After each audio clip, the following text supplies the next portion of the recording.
to Department of Social Services, Australian government. In Australia, there are around 5.5 million people who have a disability in 2022, which is more than 1 in 5. Yet, only a few of them could have a decent work. So, what are the structural barriers that limit their workforce participation? Let's explore.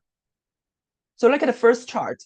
There are 2 pointer lines set by the ACORS and the UNSW, 50% and 60% median.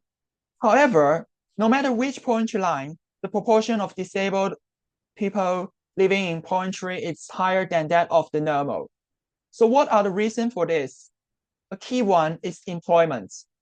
The following bar chart shows that both labor force participation and employment rates for people with disabilities are both only half this of others. And the differences in wage is equally stark.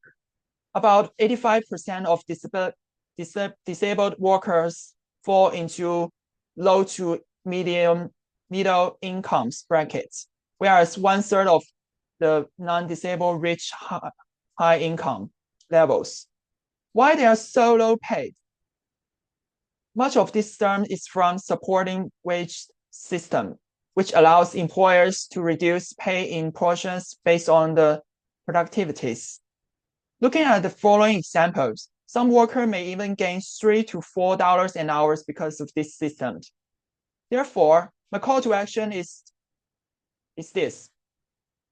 In this way, I shift resources towards other subsidized and increasing workforce participation. It will both encourage employment and secure the necessary funding for a fair and sustainable system. This call to action is also related to the UNSDG target 8.5 and 10.2 regarding the disabled. However, a report by the Australian Institute of Health and Welfare from this year pointed out that over half of disabled rely mainly on the government allowances. It also highlighted that if their government allowances reduce, it could lead their living conditions being even worse.